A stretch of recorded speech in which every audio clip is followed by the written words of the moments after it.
Who are California's low-pay workers? Do they experience a gender pay gap? If there is, which occupations have one? To answer these questions, let's start by looking at the number of California workers.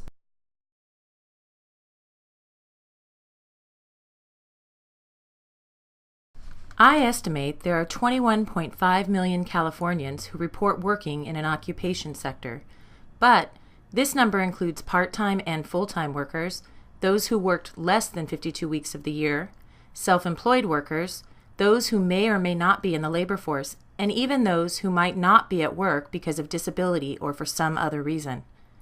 To identify low-pay California workers and also analyze if there is a gender pay gap, I only included workers in the analyses who are the same in how often they work, how long they work, and the type of work they do. Given that I wanted to analyze similar workers, our operational definition of a low-pay worker includes those people who are 16 years old and older, work 35 or more hours per week, work 50 to 52 weeks of the year, are not self-employed nor receiving income from self-employment, are at work, and are categorized as employed in the civilian or non-civilian labor force.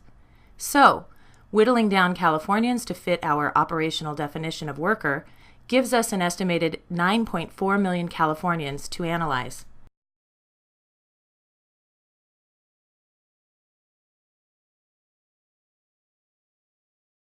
I next identified the bottom 20% of earners out of those 9.4 million workers who fit our operational definition.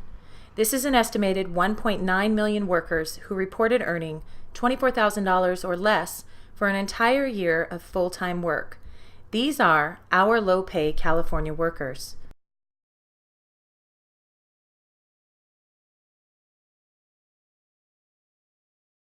So who are these low-pay workers? They are a majority men, but women also represent a sizable chunk at 45.3%. Over half are Latinx at 61.4%.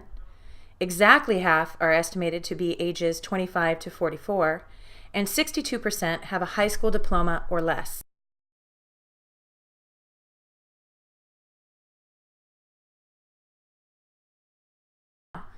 In which occupation sectors do these workers predominate? Well, a little over half are distributed among 5 occupation sectors.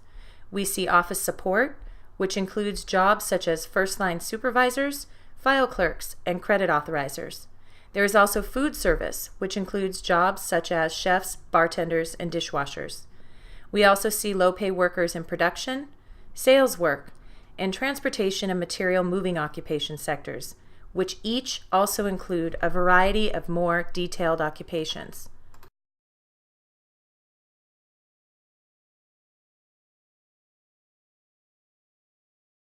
Getting a little more specific about who is in these occupation sectors, let's look at the distribution of our low-pay workers according to where women are most densely represented.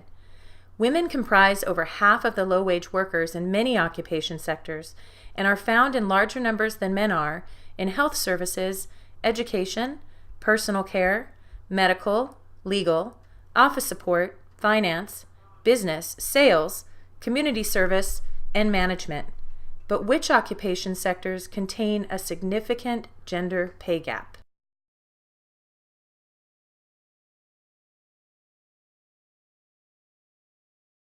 For our purposes here today, I focus us in on the occupation sectors where women experience a gender pay gap. As we can see, there is a significant gender pay gap for women in the low-pay farming, fishing, and forestry occupation sector, as well as in the cleaning and maintenance, sales, food work, and production occupation sectors. We still don't necessarily have similar work to analyze, but certainly in the ballpark. It's tough to tell how similar the work is because we've been viewing these larger occupation sectors. But the ACS does allow us to study smaller occupation groupings. Analyzing the smaller groupings brings us closer to evaluating a gender pay gap for more similar work.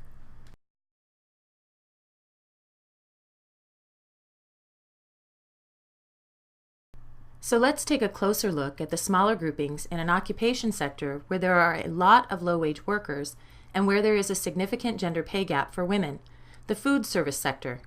Recall that we saw that women under-earn men in this occupation at 94.7 cents to their male counterpart's dollar.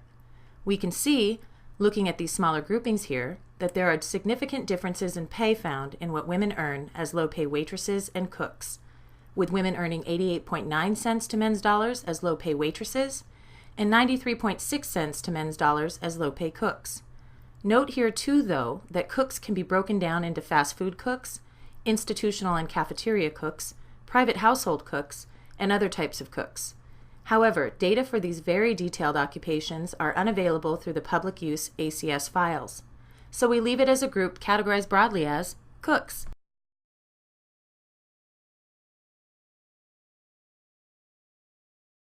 I bring you to our conclusion by asking, in which industries do we find these low-pay women who are in the food sector occupations?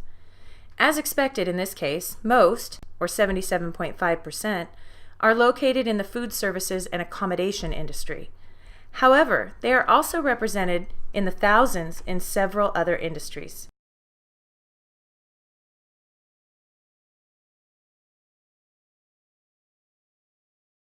In summary, we have the most low-wage California workers where there is also a significant gender pay gap for women in the food services occupation sector.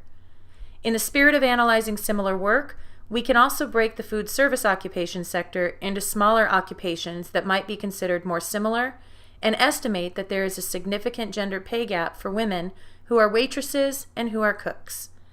Given that cooks and waitresses work in different establishments, some even work in homes, what will be considered substantially similar work, and is there a gender pay differential in those occupations?